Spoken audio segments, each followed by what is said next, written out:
Bueno, aquí le doy pase al doctor Renzo Ruiz para que inicie con la charla técnica. Listo, Marina. Muchas gracias al Colegio de Ingenieros del Perú, al Consejo Departamental Piura, por la gentil invitación por segunda vez para compartir con ustedes algunos comentarios acerca de esta directiva que ha sido aprobada recientemente por el OCE, en cumplimiento, pues, ¿no?, del encargo que se le dio a este organismo público en el decreto legislativo 1486. Con el permiso de ustedes, quisiera compartir una presentación en PowerPoint muy breve, solamente para centrar algunas ideas básicas, algunas ideas fundamentales acerca de esta directiva, y luego, por supuesto, quedo con mucho gusto atento a las preguntas e intercambios de puntos de vista que pudieran surgir sobre el particular. Entonces, por favor, permítanme compartir con ustedes mi pantalla. Listo. Ok, entonces, esta directiva que ha sido aprobada por el OCE, felizmente recoge mucho de lo que ya conversamos la vez pasada que estuvimos juntos en un seminario similar a este, acerca de un tema que a mí me parece fundamental para que en la práctica estas buenas intenciones del gobierno puedan funcionar. Y me refiero a reconocer el hecho de que nos estamos enfrentando a una situación que es, uno, por completo dinámica, y dos, absolutamente incierta. Y es cabalmente en el contexto de esta incertidumbre donde eventualmente las cosas que hoy pensamos que a futuro puedan suceder, en realidad es una mera especulación, probablemente desde un punto de vista orientado a lo positivo y al buen ánimo y a la buena actitud y a la buena onda para que todo esto sea viable, pero no necesariamente tendría que encajar con lo que en la realidad puede ocurrir. Si yo tuviera que ponerle un título para sintetizar todo lo que esta directiva representa, por lo menos en lo que está escrito sobre el papel, es que permite este espacio para que tanto funcionarios públicos como los ejecutores de obra, entendiendo que eso se trata de una situación dinámica e incierta, privilegien una relación colaborativa y sobre su base construyan soluciones negociadas que permitan, primero, la debida y oportuna culminación de la obra para satisfacer la finalidad pública subyacente a la contratación, pero segundo, que permitan también satisfacer las legítimas expectativas económicas del ejecutor de obra, ¿no? Y creo que en ese sentido el OCE, y creo yo representando esta visión que tiene el gobierno, ha dado un paso muy acertado en este cambio de paradigma, de pasar de una gestión confrontacional o conflictual, si se quiere, hacia un nuevo esquema donde lo que debe primar es la negociación y el buen entendimiento entre las partes.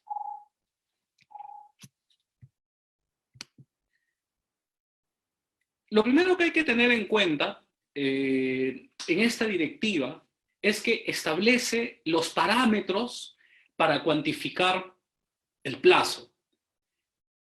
Y esto es fundamental porque resuelve muchas de las interrogantes que tuvimos la primera vez que conversamos.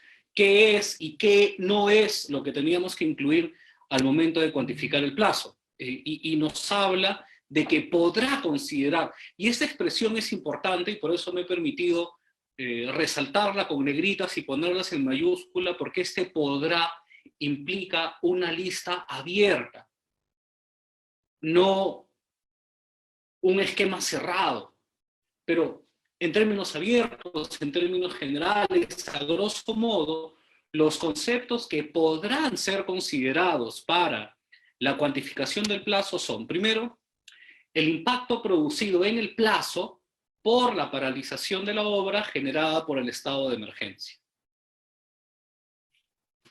Segundo, el impacto producido por removilizar personal y equipo de trabajo hacia el lugar de la obra, así como el impacto producido por las adecuaciones y adaptaciones que pudieran resultar necesarias introducir en los ambientes de trabajo de la obra. Y tres, el impacto en el plazo por la ejecución de la obra bajo las medidas de prevención y control dispuestas por los sectores competentes, y ojo con esto, toda otra medida necesaria para la reactivación de la obra derivada del estado de emergencia, ¿no? Entonces, con este primer concepto, con este primer paradigma, ya la directiva nos marca un camino de qué sí y qué no debemos incluir al momento de hacer esta evaluación del plazo que va a ser objeto de esta solicitud excepcional de ampliación de plazo. Ahora, en cuanto a la cuantificación económica, la directiva también ha aclarado muchas cosas. Lo primero, los costos directos y los gastos generables variables, incurridos o devengados. Y aquí dos expresiones que son muy relevantes: incurridos y devengados. Incurridos en el entendido que aquellos gastos que ya sucedieron y yo ya pagué y por tanto me vas a reembolsar, y devengados es aquellos gastos que ya sucedieron pero que yo aún todavía no pago y que por tanto corre la suerte de lo que sucede con las valorizaciones normales. Pero enhorabuena que se abre este tema del incurrido, introduciendo por tanto el concepto del reembolso, el reembolso de estos gastos que ya se efectuaron. Entonces, los costos directos y los gastos generales variables, incurridos o devengados durante el periodo en que la obra se encontró paralizada debido al estado de emergencia y que sean consecuencia de esta. Es decir, no todos los costos directos y gastos generables variables, incurridos o devengados, sino únicamente aquellos que sean directa consecuencia de la paralización causada por el estado de emergencia nacional. Segundo, en esta cuantificación del impacto económico para la solicitud excepcional de ampliación de plazo, también hay que considerar los costos por la elaboración de los documentos exigidos por los sectores competentes para la prevención y el control del COVID, y por las adecuaciones y adaptaciones a los ambientes de trabajo. Es decir, tanto lo que necesito para reanudar la ejecución de la obra en materia documental, pero también aquellos gastos que sean necesarios por adecuaciones o adaptaciones en los ambientes de trabajo. Me refiero al tema de los campamentos, cualquier otra cuestión de infraestructura que sea necesaria modificar en el lugar de la obra. Y tres, los costos directos y gastos generales en los que se incurrirá por la removilización de personal y equipos. Entonces, con estas dos premisas ya tenemos en claro cuáles son los impactos, tanto en plazo como económicos, que deben ser considerados en la cuantificación que formará parte de la solicitud de ampliación excepcional de plazo. Otro tema que es interesante, que ha sido establecido por la directiva, es que habilita a que el ejecutor de la obra, como parte de los documentos que sustentan su solicitud de ampliación de plazo, pueda proponer una modificación en las actividades constructivas. ¿Qué es lo que puede proponer? 1. La reprogramación y el cambio de duración de actividades. 2. La modificación de la secuencia constructiva. Entonces, esto es fundamental y volvemos a la premisa que estuvimos conversando hace un instante sobre este nuevo paradigma que debemos considerar, este enfoque colaborativo. Entonces, para que esto sea viable, todos los actores involucrados tenemos que entender que los documentos de la obra no están escritos sobre piedras y que es importante que para viabilizarla podamos adaptar la ejecución de la obra a la muy peculiar y muy compleja situación que estamos viviendo. Entonces, alternativas prácticas que de ningún modo, y ustedes desde luego como ingenieros lo entienden mejor de lo que yo podría entenderlo, pero estas dos herramientas prácticas de ningún modo desnaturalizan la esencia de la obra. Al contrario, permiten que su ejecución se torne viable, permiten evitar incurrir en gastos, en costos que podrían terminar siendo por completo innecesarios. Previene el riesgo de incurrir en paralizaciones o suspensiones de los trabajos o reducción innecesaria en los rendimientos, etc. Pero esta opción de poder proponer una reprogramación y cambio de actividades o incluso la modificación de la secuencia constructiva se basa en determinados parámetros. Primero, la implementación de las medidas de control considerando la situación del avance real de la obra. Segundo, las condiciones climatológicas, que por supuesto en toda obra siempre es un factor importante a considerar.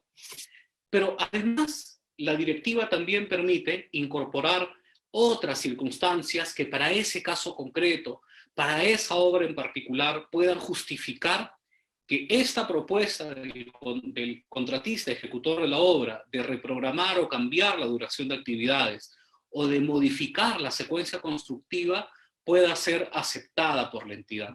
Insisto, esto bajo la premisa de un nuevo paradigma en el cual tanto la entidad como el ejecutor de la obra van a trabajar en forma colaborativa para viabilizar la obra y procurar su mejor y más oportuna y más económica y por tanto eficiente ejecución. Otro tema que es importante, que esta ampliación excepcional de plazo también va a beneficiar, o sea, también se van a poder acoger a este beneficio de la ampliación excepcional de plazo aquellas obras que tenían programada su culminación para antes del estado de emergencia e inclusive aquellas obras que se hayan encontrado con retraso. Sin embargo, la directiva ha sido muy clara en precisar que el poder acogerse a este beneficio para obtener con ocasión del estado de emergencia una ampliación de plazo con el correspondiente reconocimiento de los conceptos económicos asociados a estos, no enerva la aplicación de penalidades o inclusive la tramitación de los mecanismos de solución de controversias relacionados con los atrasos y paralizaciones previos al estado de emergencia nacional. Entonces, ahí claramente se está separando la paja del trigo. O sea, definitivamente, si estás con atraso, va a haber una aplicación de penalidades, pero por el atraso incurrido hasta antes del estado de emergencia nacional. Del estado de emergencia nacional para adelante, válidamente, esta obra va a poder acogerse al beneficio de este mecanismo excepcional de ampliación de plazo previsto en el Decreto Legislativo 1486. Ahora, en cuanto a la solicitud de ampliación de plazo, es importante resaltar en la directiva el punto de inflexión a partir del cual se va a computar este plazo de 15 días al que se refiere el Decreto Legislativo 1486.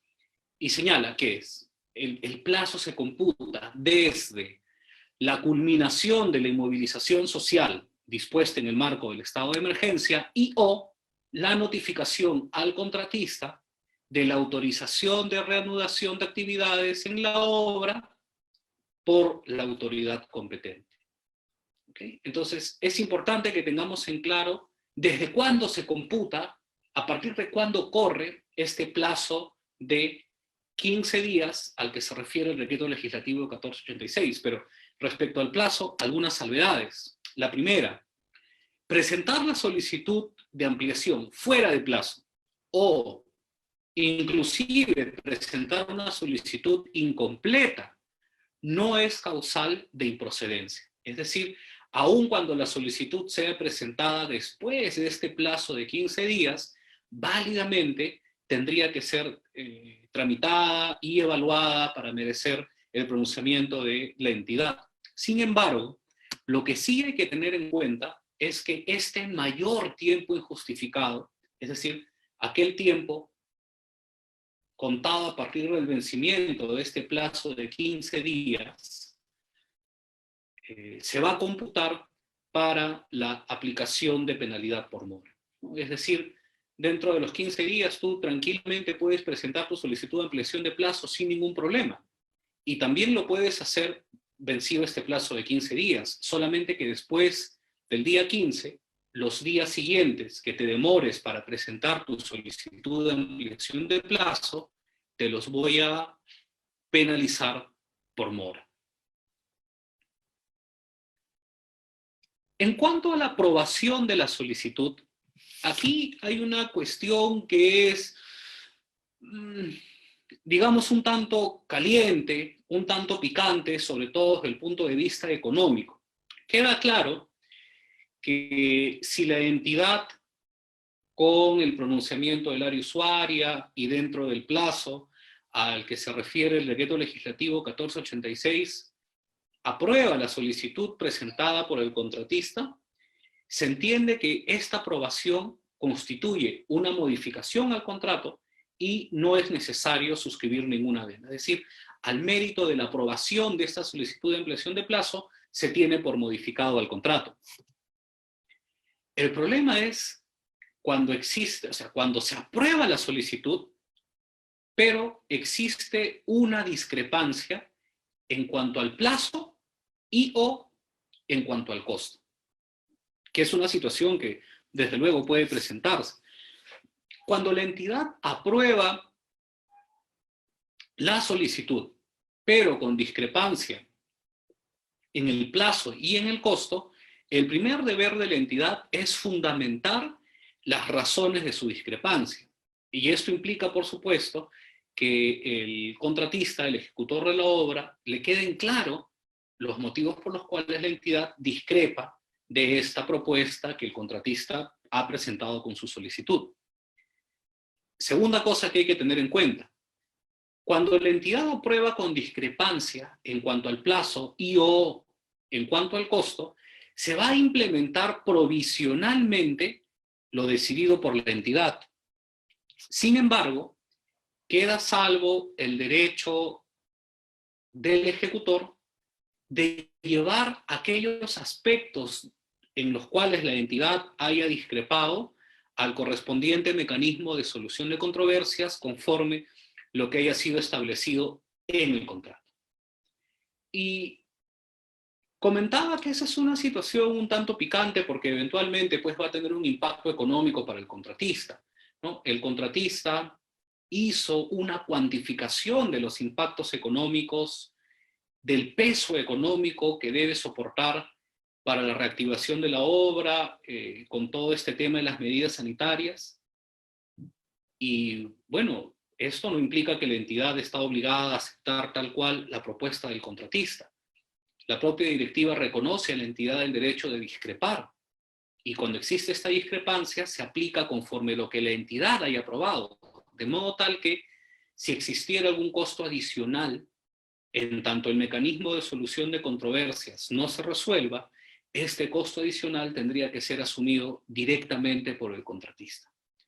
Naturalmente, y sin ánimos de ser fatalista, no en todos los casos esto va a representar un problema, más aún considerando que existen otros mecanismos para obtener liquidez, como el tema de acceder a un adelanto directo por materiales, pero puede darse el caso en que para determinado contrato sí constituya una carga este mayor gravamen económico sobre la espalda del contratista, pero valgan verdades, es una situación que tendrá que apreciarse en el caso concreto y es así como lo ha establecido la directiva. De seguro habrá algunos comentarios en la ronda de preguntas, así que mejor lo dejamos en stand-by para entonces. Listo. Otro tema importante. Aprobada la solicitud de ampliación de plazo con el correspondiente reconocimiento de los conceptos económicos asociados a estas, dentro de los 30 días siguientes, el contratista debe presentar, 1, la cuantificación de los costos directos y de los gastos generales que implique ejecutar la obra bajo el nuevo plazo. ¿Recuerdan ustedes esta conversación que teníamos de si era costo directo o si era gasto general? La directiva ha dejado claro que, bueno, habrá que ver pues frente a qué concepto nos encontramos. Pueda que determinados conceptos encajen en costo directo y otros encajen en gasto general. Lo que sí se ha descartado de plano es que no se trata de prestaciones adicionales, como por ahí en algún momento algunas posiciones se animaron a señalar. Queda claro que siempre será o bien costo directo o bien gasto general en función de la evaluación del caso concreto. Y en los 30 días siguientes de haberse aprobado la solicitud de ampliación, el ejecutor deberá presentar una cuantificación de estos costos directos y o gastos generales, tanto para ejecutar la obra bajo el nuevo plazo, así como también por la implementación de las medidas para prevención y control dispuestas por el sector competente. También deberá presentar una cuantificación, de los costos necesarios para garantizar la adecuada custodia y mantenimiento de las partidas ya ejecutadas, así como de los materiales, insumos, mobiliarios, entre otros, que se vayan a utilizar una vez reanudada la obra, ¿no? Tales como seguridad, insumos para guardianía, alquiler de almacenes, movilidad, transporte, etc. Y miren ustedes lo importante de este claro reconocimiento, tanto en el decreto legislativo 1486 como por supuesto en la directiva, de preservar el equilibrio económico financiero en el contrato lo más que pueda soportar todo este sistema pues financiero y presupuestario del Estado, que a diferencia del sector privado pues no es ilimitado y está sujeto a reglas muy estrictas, muy disciplinadas para su ejecución. Pero en cuanto a la cuantificación de los costos de implementación, la directiva permite que inclusive puedan considerarse la formulación de nuevos precios unitarios para las partidas preexistentes. O sea, claro, en el tema de cuantificación para la solicitud de ampliación, sí trabajamos sobre la base de los precios unitarios contenidos en la oferta. Pero para estos costos de implementación de las medidas de seguridad, podemos hablar de nuevos precios unitarios y hacer un cálculo de estos precios unitarios en base a estimaciones de rendimiento. Y es aquí donde viene lo complicado, en estimar el rendimiento de la obra, en estimar estos nuevos rendimientos, sobre todo porque es un escenario respecto del cual no hay métricas, no hay experiencia. Entonces, esta labor de prospección va a ser bastante simpática de apreciar cómo va a tangibilizarse, cómo va a materializarse para los casos concretos. Permite también la identificación de nuevas partidas con sus respectivos precios unitarios. Y claro, naturalmente, pueda que debido a las medidas sanitarias existentes o a las que en el futuro puedan dictarse, sea necesario incorporar partidas con sus correspondientes precios unitarios para la ejecución de la obra. Y esto es, por supuesto, válido. Junto con estas partidas y sus precios unitarios, habla también de sus fórmulas de reajuste, pero también, y me parece importante resaltar esta expresión, otros mecanismos que sean pertinentes y que se correspondan con la industria de la construcción. Y esto es importante porque muchas veces en materia de ejecución de obras públicas pareciera como si viviéramos una realidad paralela a lo que ocurre cotidianamente en la industria de la construcción. Y me parece que esta aproximación, cuando menos teórica, contenida en la directiva, es importante porque nos abre los ojos de que obras públicas no puede ejecutarse de espaldas a las prácticas, a las buenas prácticas internacionalmente reconocidas para nuestro sector. Y fundamental esto, para que no quede duda, estos mecanismos aplican independientemente cuál es el sistema de contratación empleado. Aquí hay un tema que yo considero que es fundamental y me parece que esto es la corona de la reina en cuanto a la directiva. La vez anterior que estuvimos conversando, yo exponía mi punto de vista y lo resalté y recuerdo con mucha claridad haberlo dicho en esos términos, que era mi opinión personal, de que eso iba a tratarse de una cuestión dinámica y que su revisión y adecuación no podía de ninguna manera agotarse en una oportunidad preclusiva, dicho de otro modo, en una sola ocasión, sino que más bien esto iba a introducir el imperativo de que contratistas y entidad se sienten periódicamente a evaluar y producto de esa evaluación renegociar de ser necesario los términos del contrato. Pues bueno, esta aproximación que me animé a hacer en la oportunidad pasada en que estuvimos juntos, felizmente ha sido recogida en la directiva y señala específicamente que las partes podrán revisar periódicamente el impacto en plazo, el impacto en conceptos económicos, el impacto en costos y el impacto en mecanismos de compensación. Y que si producto de esta evaluación resulta necesario, es posible modificar el contrato e inclusive seguir reconociendo a favor del contratista estos mayores costos de implementación. Todo ello bajo la premisa de mantener el equilibrio en las prestaciones de las partes, o dicho de otro modo, mantener pues inalterada la adecuación financiera del contrato. Esto me parece fundamental y muy positivo. De las cosas positivas que hay que rescatar, que hay que destacar en la directiva, creo que el reconocimiento de que nos encontramos frente a una cuestión dinámica es esencial. Y bueno, ojalá pues que la directiva aterrice en las mentes y en los corazones de los funcionarios y todos podamos entender lo importante que es migrar, no, evolucionar de una forma de gestión conflictual hacia un modelo colaborativo donde podamos entender que el ejecutor de la obra, en su rol como agente económico privado, es un aliado estratégico fundamental para la ejecución de estas finalidades públicas que se persigue con la ejecución de una obra.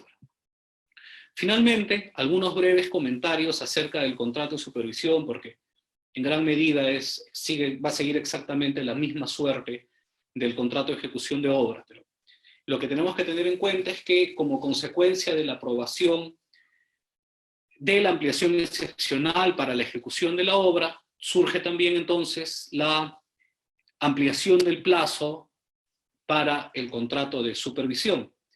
Y en consecuencia, también al supervisor se le habilita la posibilidad de solicitar el reconocimiento y pago de gastos generales y de los costos debidamente acreditados, ¿no? Para lo cual, al igual como en el caso del ejecutor de la obra, debe presentar a la entidad la cuantificación de los mayores gastos generales y acreditar los costos en los que va a incurrir.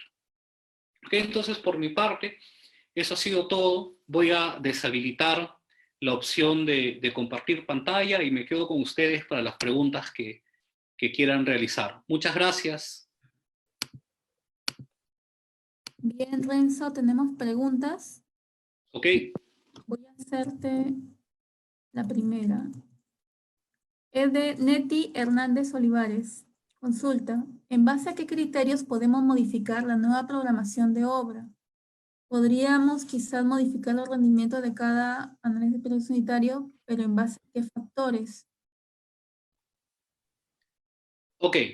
Este tema de alteración de secuencia constructiva es un punto que en lo personal a mí me parece que es muy necesario porque, y ustedes lo tienen bastante más en claro que yo, cuando se elaboran los documentos que forman parte del expediente, lo hacemos en un trabajo de gabinete.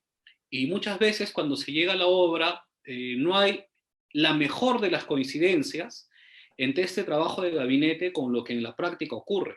Yo he participado en varias obras donde aun cuando no era eficiente hacerlo de ese modo, el contratista tenía que apegarse a la programación que estaba contenida en los documentos de la obra y ejecutar así. Felizmente con la directiva se abre una puerta de que, oye, entidad, contratista, vamos a sentarnos, vamos a evaluar la obra y si, por ejemplo, tengo determinada partida que no implica la acumulación de muchas personas por tratarse de una partida que puedo ejecutarla usando mayormente maquinaria. ¿Ok? Entonces, como este tema es incierto, pero es probable que en el transcurso de los próximos meses se descubra una vacuna, ¿qué tal si traemos esta partida y la ejecutamos antes de aquella otra que sí requiere mayor concentración de mano de obra? Y esta partida que requiere mayor concentración de mano de obra, en la medida que no afecte pues, la lógica constructiva ni la ruta crítica, la diferimos a un momento donde es probable que ya hayamos podido conjurar esta problemática de la pandemia, ¿no? Entonces, situaciones así pueden presentarse. Hay que tener en cuenta también, como bien señala la directiva, los aspectos climatológicos, ¿no? Pueda que existan obras que ya tenían una programación y determinada actividad constructiva tenía que ejecutarse en el mes de mayo, antes que empiecen las lluvias en la zona antoandina. Y obvio esto asociado pues a una serie de actividades precedentes, ¿no? En el contexto de la ruta crítica. Pero ya no va a ser posible pues porque todo este tiempo la obra ha estado paralizada y entonces nos han ejecutado estas actividades, estas partidas precedentes. Entonces es necesario hacer la reprogramación de la secuencia constructiva de la obra para que esta partida, que no puede ejecutarse en un contexto de lluvia, podamos diferirla para cuando hayamos superado este contexto lluvioso. Esto creo que es el espíritu en la directiva y me parece muy alineado con lo que en la vida real ocurre cuando estamos ejecutando una obra. Ya, considerando esas mismas preguntas, dice, ¿debería normarse los criterios para las obras, todas las obras, de caso contrario, tendría que reprogramarse, hacer reprogramaciones diferentes? ¿Habría un conflicto de conciliaciones? Ya, ahí eso es un tema muy, muy importante, es una muy buena pregunta. Y yo en lo personal, y va a sonar un poco gracioso viniendo de un abogado, pero yo en lo personal creo que el peor enemigo de la eficiencia es la sobreregulación.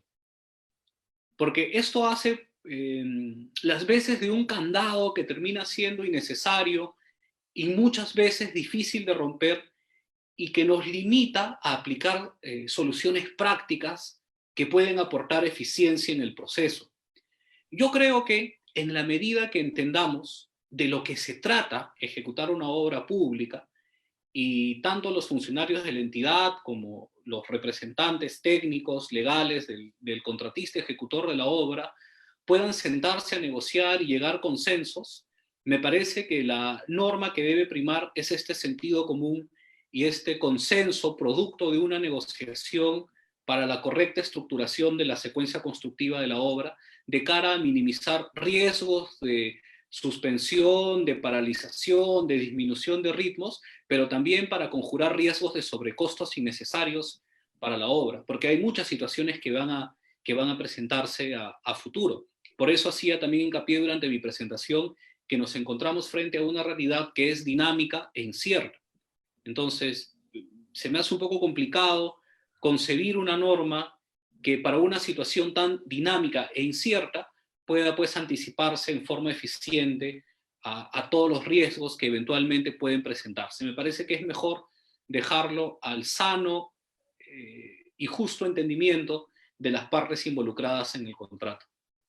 Claro, en ese sentido, nunca han estado regulados los rendimientos. Los rendimientos eran un criterio, bueno, en Lima, Capeco tenía unos rendimientos tipo, pero no estaba regulado, exigido que utilice ese tipo de rendimientos.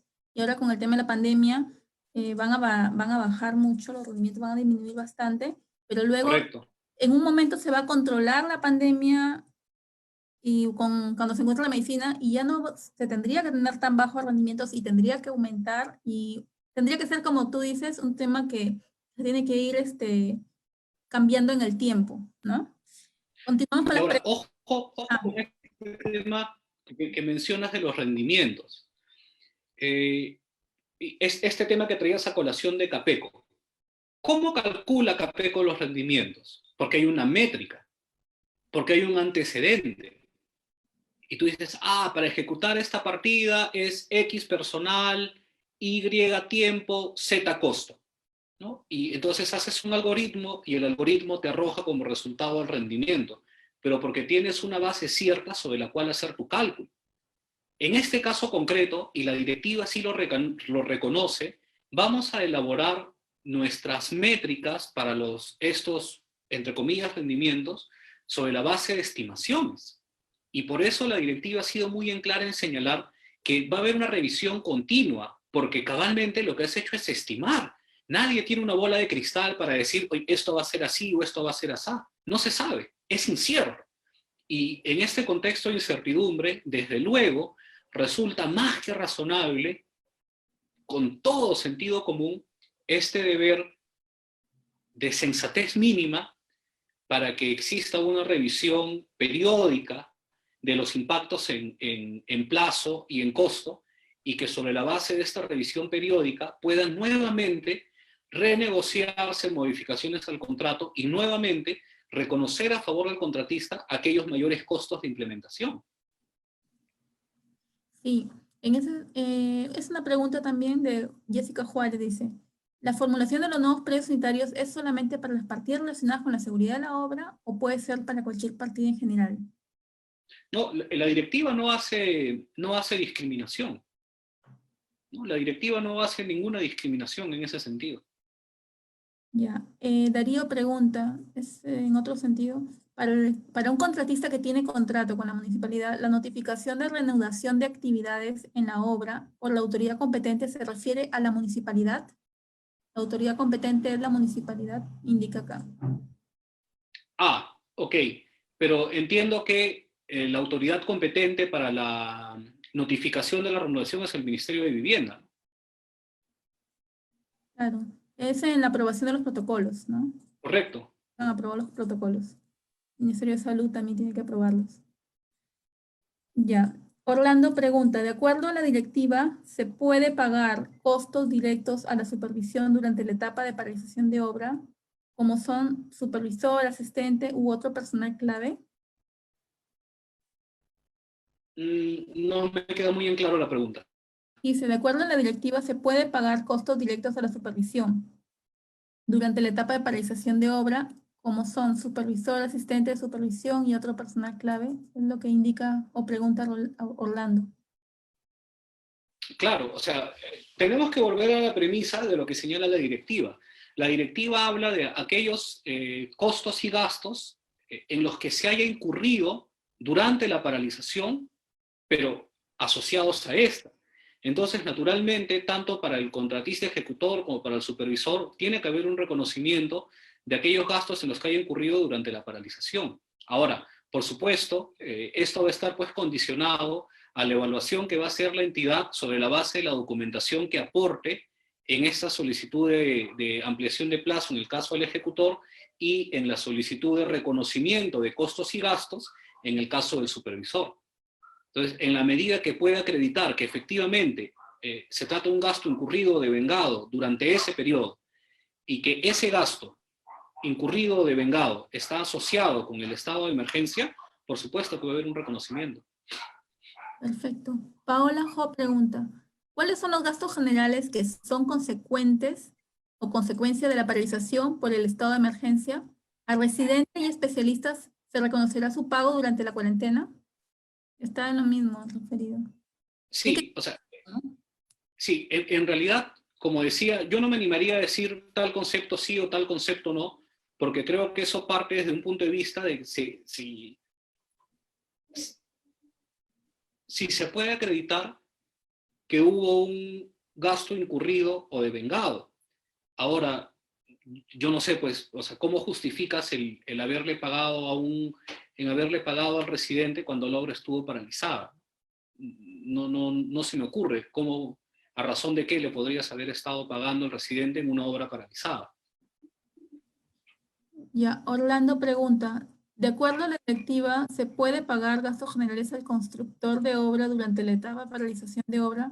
Es en el mismo sentido, Claro, residente. Hay un solo plan de seguridad, y esta es otra pregunta. Te hago la segunda pregunta. ¿Hay sí. solo plan de seguridad y control de obra para constructor y supervisión? ¿O por el contrario, la supervisión debe presentar su propio e individual plan COVID-19 contra COVID-19 ante el Ministerio de Vivienda y Ministerio de Salud? Y de tenerlos que presentar, ¿sería siempre ante el Ministerio de Vivienda?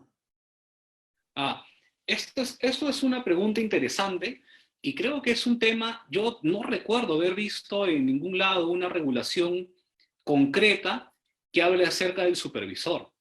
No recuerdo haber visto una regulación concreta que diga el supervisor también tiene que presentar su propio plan, pero en mi opinión personal me resulta lógico que sí, ¿no?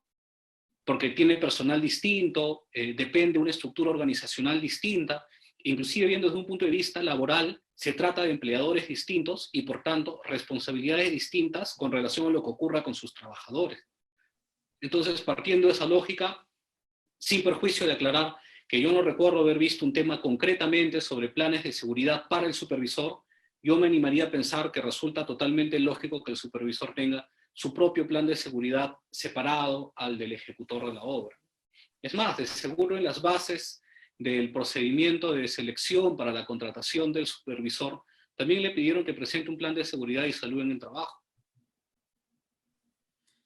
Ok. Hay una pregunta de, a ver, Antonio del Carpio llamó. En la medida de la ampliación de plazo excepcional, ¿implica modificar también el costo de la obra? ¿Se deberá contar con certificación presupuestal? Claro, o sea, todo lo que implica presupuestos adicionales tiene que contarse con certificación presupuestal y aprobación del titular de la entidad. Eh, y aquí esta pregunta me da pie para hacer una crítica, pero no tanto a la directiva, sino reproducir la crítica que hice en su momento a esta disposición en el 1486, que señala que estos mayores gastos tendrán que ser asumidos por la entidad. Y ya decíamos entonces de que, bueno, hay pues entidades que de seguro cuentan con espacio presupuestal para poder tomar mano de recursos adicionales para pagar por esas modificaciones. Pero eso no es una realidad uniforme en todas las entidades públicas que a lo largo de la República ejecutan obras. Entonces, eventualmente, esa falta de presupuesto, y de hecho, ayer participé en una reunión y hubo un comentario de parte de la directora técnico-normativa del OCE en ese sentido. Y en cierto modo me parece una explicación sensata, pero vamos a ver cómo resulta en la práctica. Que muchas entidades al final del ejercicio devuelven dinero. La idea de esta medida es obligar a que cada entidad haga una reordenación de sus prioridades, una redefinición de sus metas físicas y financieras, y sobre la base de esta priorización y reordenamiento de metas, puede ejecutarse pues aquellas que realmente son críticas para la consecución de sus finalidades estratégicas, ¿no? Pero sin lugar a dudas, y volviendo al core de la pregunta, sí pues, o sea, toda modificación económica implica una nueva certificación de crédito presupuestal, sin lugar a dudas. Bien, César Eduardo Novoa Cornejo pregunta, ¿a partir de dónde o de cuándo rige el plazo de los 15 días para presentar la documentación técnica referente a las ampliaciones de plazo, cronogramas y plan de seguridad? Adicionalmente, ¿en qué momento se tiene que presentar el plan de vigilancia, control y seguimiento frente a COVID? Ya. Todos los documentos que forman parte de la solicitud de ampliación de plazo y que están claramente estipulados en el Decreto Legislativo 1486, tienen que presentarse en un plazo de 15 días. Hasta ahí es lo que decía el 1486. A partir de cuándo se computan esos 15 días es lo que hemos visto ahora en la presentación, que recoge lo que señala la directiva, que es a partir del cese del estado de emergencia o a partir de que la autoridad competente te dice estás listo para reanudar la obra. Lo que hay que tener en claro es que la presentación extemporánea no determina la improcedencia de la solicitud, pero sí ese mayor tiempo, pues no ese exceso, por así decirlo, los 15 días, determinaría la aplicación de una penalidad por mora por esos días de exceso, por encima de los 15, que es el plazo al que se refiere el 1486.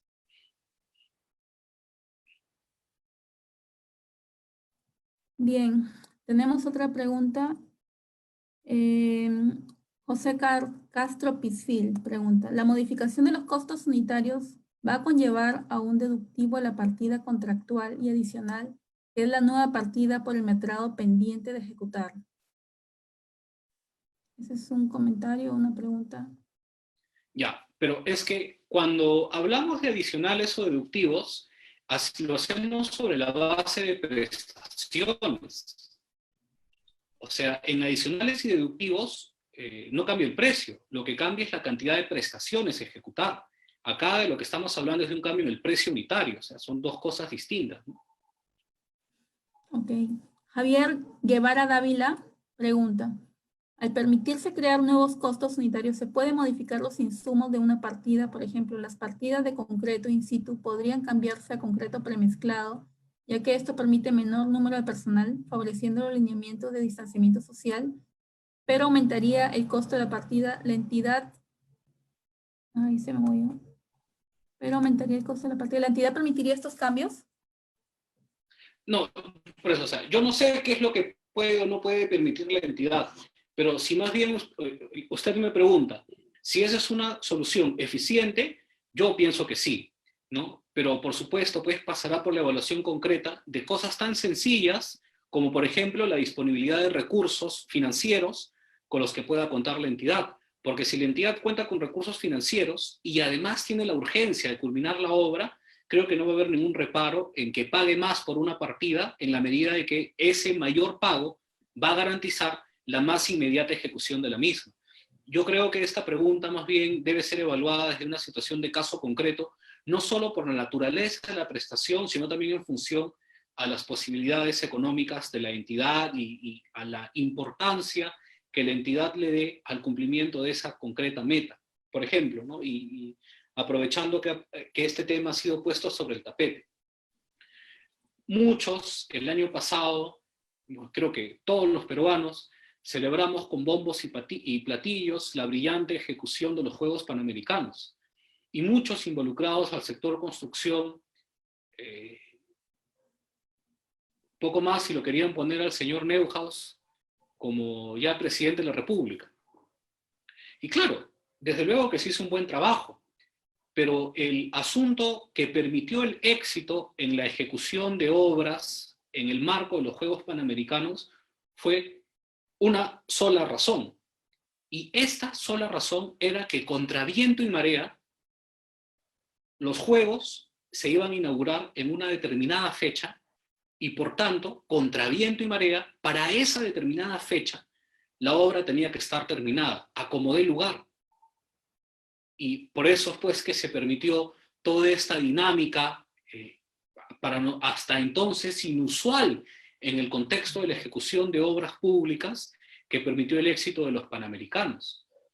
Si podemos ir evolucionando hacia modelos como eso, vamos a ver que situaciones como la que es objeto de la pregunta que me acabas de formular, Marina, se van a volver cada vez más usuales, porque a veces estamos queriendo ahorrar unos cuantos soles en el costo unitario de la partida, pero con ese ahorro lo único que ganamos es obras paralizadas, o obras inconclusas, o arbitrajes eternos, y al final nunca se entrega la obra, o es entregada mucho tiempo después del momento en el que debió haber sido entregada, que sería la otra cara de la moneda con lo que ocurrió en Panamericanos. En Panamericanos se tenía en claro que había un plazo que era impostergable, y todos los demás esfuerzos, porque bueno, Ustedes que son entendidos de proyectos saben que todo proyecto siempre se ve sobre calidad, precio y plazo.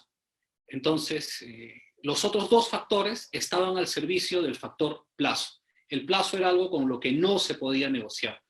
Y creo que algo muy similar va a suceder aquí, donde quizá no necesariamente el protagonista sea el plazo, pero en algunas entidades será el factor precio, en algunas otras será el factor calidad, y a mí me parece importante de que entonces para cada obra se sienten alrededor de la mesa, y no solo una vez, sino todas las que sean necesarias, y siempre bajo la premisa de un clima colaborativo y la buena fe, la entidad y el contratista, para que evalúen qué es lo mejor para que la obra culmine en la forma más eficiente posible. Bien, sí, efectivamente, este cambio de precios unitarios, la menor cantidad de rendimientos va a afectar, ¿no? Pero también se está pensando en aplicación de nuevas tecnologías. Entonces, es un tema, como se sabe, que tiene que sentar a la mesa la entidad, el contratista, y ver nuevas formas de hacer ese trabajo con menos personal, más maquinaria, y llegar al objetivo, ¿no? Que tienen una finalidad pública, todas las obras que en principio se ejecuta por el Estado. Claro, Entonces, o sea, la finalidad pública, entiendo que lo dices desde el punto de vista de que con eso vamos a cerrar brechas, pero tampoco hay que perder el otro punto que conversamos en mi presentación de la semana pasada sobre el impacto en la economía nacional y en el Producto Bruto Interno. No hay que perder de vista que la obra pública es un instrumento de política fiscal cuando necesitamos acometer problemas cíclicos en la economía con una estrategia contracíclica. Y ese es el momento donde necesitamos dinamizar el gasto público, ¿no? Que a través del gasto público inyectar dinero a la economía para que empiece a haber una circulación que genere externalidad, que genere oportunidades. Entonces, ese es un tema que también todos los funcionarios públicos deben reflexionar cuando estén sentados frente a la mesa con el contratista. O sea, no estás viendo un enemigo, estás viendo un aliado que te va a ayudar a cumplir dos propósitos básicos. El primero, cerrar una brecha en tu región, en tu provincia, en tu distrito, pero y el segundo, a través de él vas a permitir que el Estado inyecte dinero a la economía, porque en la ejecución de la obra se va a beneficiar el señor que vende el cemento, el señor que vende el fierro, oiga, hasta la señora que vende las empanadas con el jugo para los obreros, se beneficia con la ejecución de una obra pública. A ese nivel micro descienden los beneficios. Entonces, me parece que es insensato buscarle cuatro pies al gato, so riesgo de que la obra se paralice o el rendimiento disminuye innecesariamente por cosas que se pueden evitar en un contexto de buena fe. ok, Priscila pregunta, ¿esa modificación de los rendimientos, ergo precios unitarios de partida, generará ampliación de plazo y mayores gastos? ¿Se reconocerán adicionales por estado de emergencia? O sea, ahí nuevamente vamos con este tema, ¿no? Ya la directiva ha dejado claro que estos mayores gastos no son prestaciones adicionales. Ahora, ayer alguien preguntaba, porque esto no está previsto en la directiva, porque la directiva habla sobre estimados, etc. Alguien decía, oye, ¿qué pasa si en el interín de la ejecución de la obra detecto un obrero con COVID? Pucha, creo que en ese sentido los protocolos son claros, ¿no? Hay que hacer todo pues, una serie de medidas sanitarias, aislar a este obrero, eventualmente esto va a implicar paralizar la obra. ¿Qué hacemos? ¿Qué hacemos? Pues ¿cómo que qué hacemos? La ley de contrataciones es clarísima. Tienes que presentar nuevamente tu solicitud de ampliación de plazo con el reconocimiento de gastos generales fijos y variables, etc., ¿no? Al amparo de lo que señala el reglamento de la ley de contrataciones del Estado.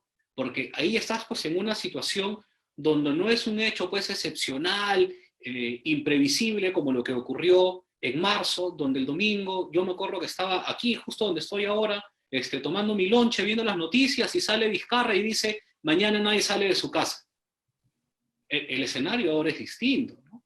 Entonces, no hay que confundir los mecanismos ni las estructuras, pero lo que yo creo que sí trasciende los alcances de la directiva, y ojalá esta apreciación que es una apreciación personal desde luego, pero coincida con lo que va a ocurrir en la práctica, que esta directiva nos está introduciendo un esquema, nos está llevando al futuro, trayendo hacia nosotros el futuro, este futuro en el cual ya no podemos ver al contratista como un enemigo, sino tenemos que verlo como un aliado y, por tanto, ejecutar el contrato bajo un clima de cooperación.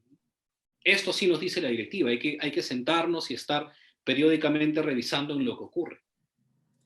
Bien, José Antonio del Carpio Yamoc dice, el concepto de gastos incurridos puede incluir los materiales vencidos y que se quedaron en la obra por motivo de declaratoria de emergencia. Sí, yo creo que sí. Sí, claro. Yo creo que sí. Ya. Cristian Ocaña pregunta, entendiendo que para este proceso los trámites se realizan directamente con la entidad, ¿qué pasa cuando la entidad hace intervenir en este proceso la supervisión?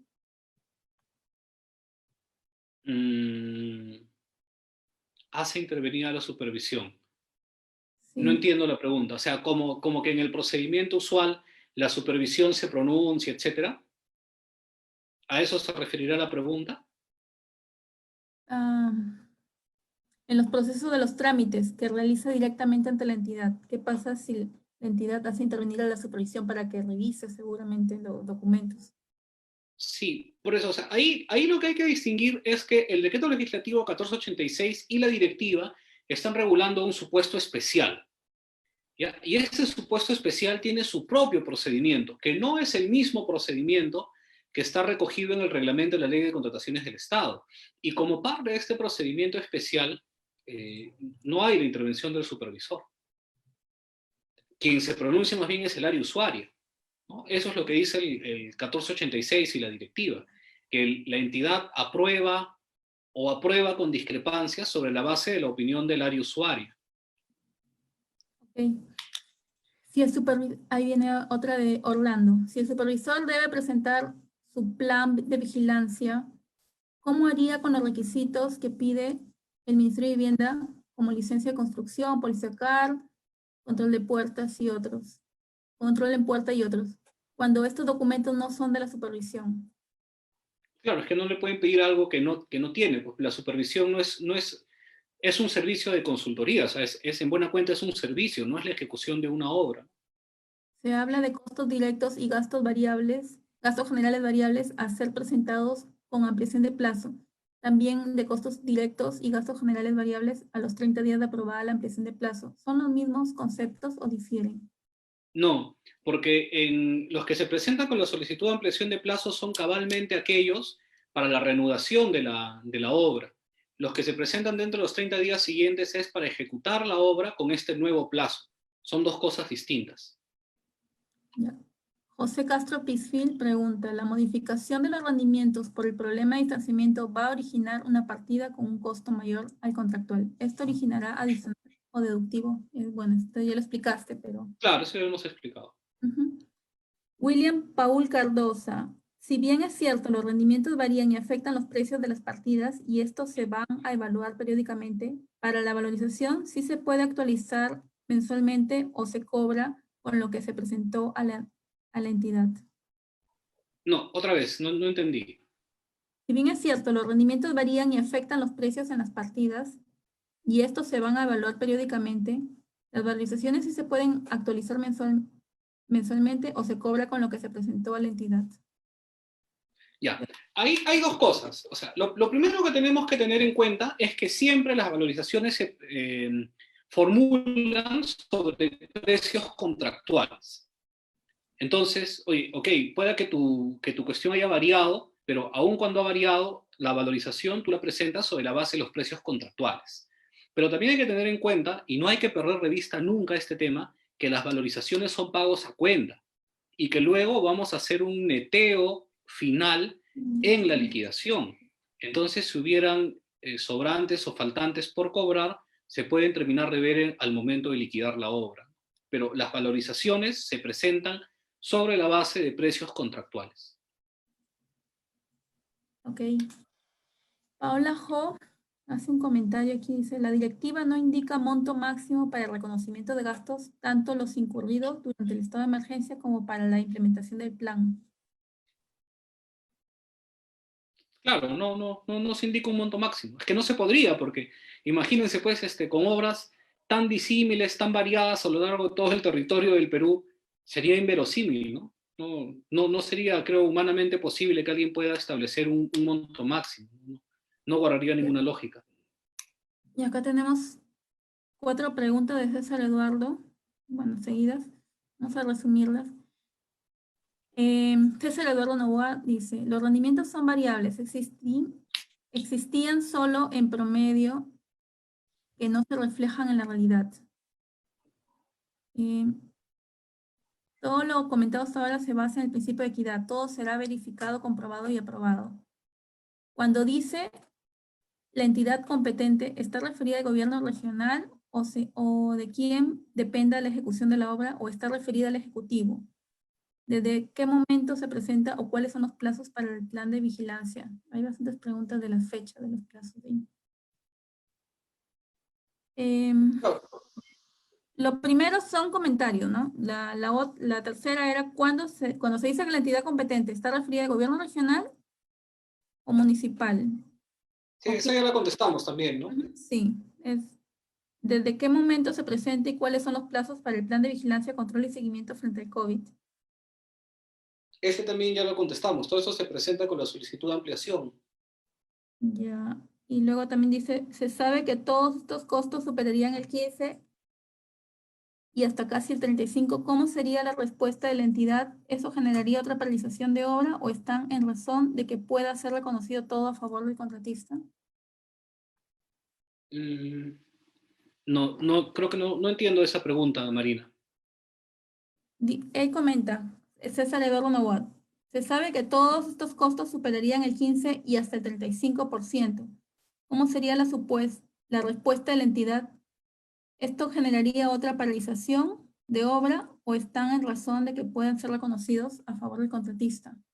Ya, a ver, esa primera parte de que superan el 15 o el 30, de verdad que no me queda muy en claro a qué se refiere. Pero vamos con el tema de la paralización.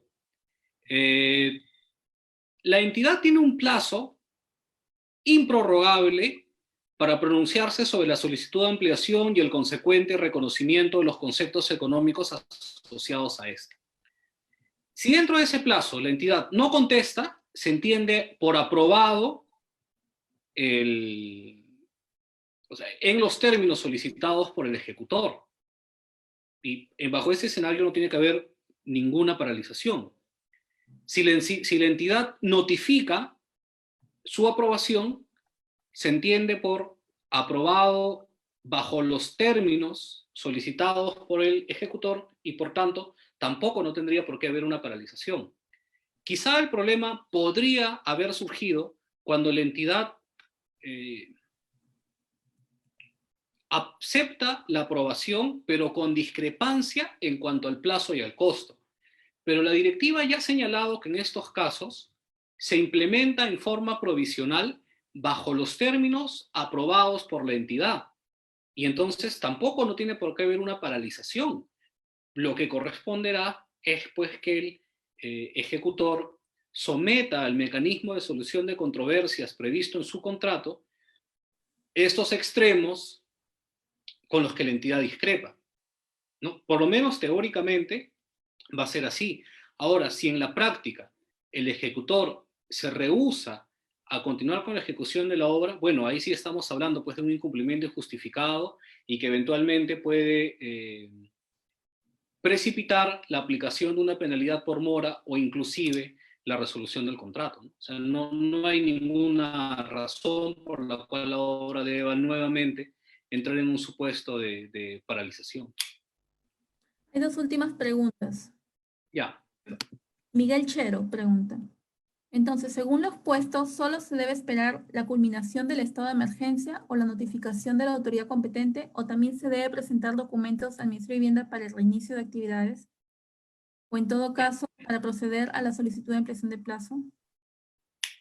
Claro, es que esas son las dos puntos de inflexión, los dos hitos a partir del cual se computan los 15 días a los que se refiere el 1486. Y es entonces en ese plazo de 14 días que usted tiene que presentar toda la documentación señalada en el 1486. Ya. Ahí Freddy León pregunta, al llegar al lugar de la obra, la población impide la continuación de la obra. ¿Sería necesaria una nueva ampliación? Claro, pero ahí ya no estamos hablando pues de una ampliación motivada por el estado de emergencia. Ahí estamos hablando de una ampliación motivada por un supuesto de aquellos pues usualmente reconocidos en el reglamento de la Ley de Contrataciones del Estado. Y por tanto, esa nueva ampliación de plazo no puede tramitarse bajo el alcance del 1486 y la directiva, sino bajo los alcances del reglamento de la Ley de Contrataciones del Estado. Ok. Bueno, aquí había una pregunta última, ya para cerrar, de José Antonio del Carpio Yamuco. La directiva también será de aplicación a los adicionales de obra aprobados. En este caso, si el incremento por motivo de la implementación COVID excede el 15% del valor, ¿requerirá pronunciamiento de Contraloría? O sea, estamos hablando de adicionales aprobados ¿cuándo? Antes de la emergencia.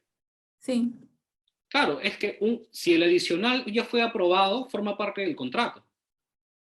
claro, pero fue aprobado con unos precios unitarios iniciales. Hubo esta eventualidad en la pandemia y ya esos precios unitarios deben cambiar. Claro, por eso mismo, o sea, sigue las mismas reglas porque lo mismo diríamos de los precios unitarios del contrato, ¿no? Ya tenemos precios unitarios sobre esa base. Pero ojo con esto, que si bien se pueden formular nuevos precios unitarios, estamos hablando para aquellos costos y gastos necesarios para la implementación de las medidas, porque los precios unitarios de aquellas partidas ya existentes se calculan sobre la base de lo que ya figura en los contratos, ¿no? Acá hablamos de nuevos costos unitarios, pues, para cosas que vamos a incorporar al contrato, ¿no? Inclusive la directiva también habla de nuevas partidas. Claro, ok. Esperamos haber absuelto todas las consultas. Le agradezco a Renzo Ruiz por todos sus comentarios y su explicación. Desde otro punto de vista de esta directiva 5/2020, en la parte de punto de vista de un abogado, aquí, bueno, aquí el abogado ha dejado bueno, ya se borraron sus datos de contacto. Les agradecemos su participación. Aquí lo pongo en el chat, Marina. Ah, ya. Voy a poner en el chat mi teléfono Sí, y mi correo porque electrónico. siempre surgen dudas. Bueno, nosotros como capítulo de Ingeniería Civil contactamos a profesionales para apoyar a mejorar el entendimiento de las nuevas normas que se están dando, que está dictando el gobierno.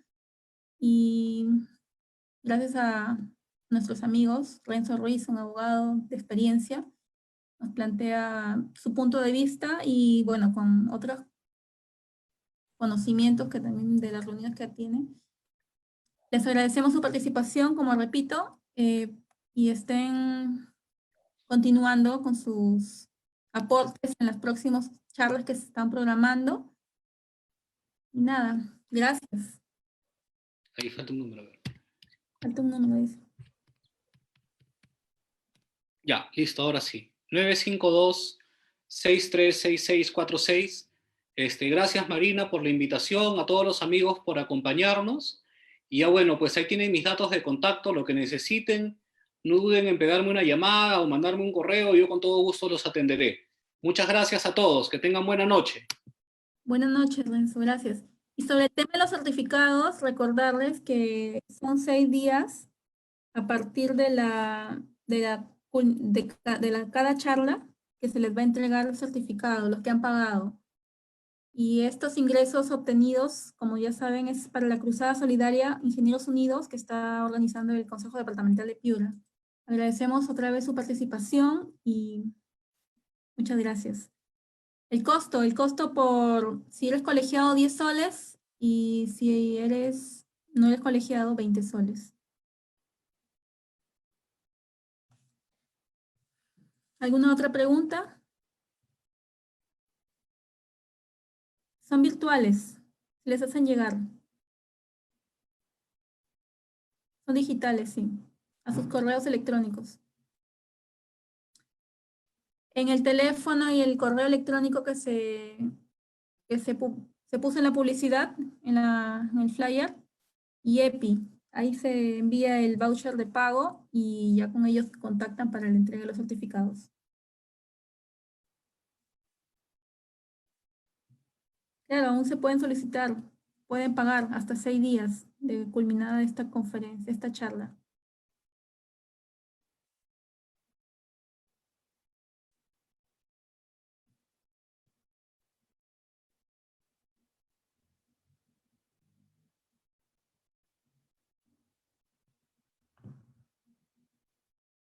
Ahora sí, hasta luego.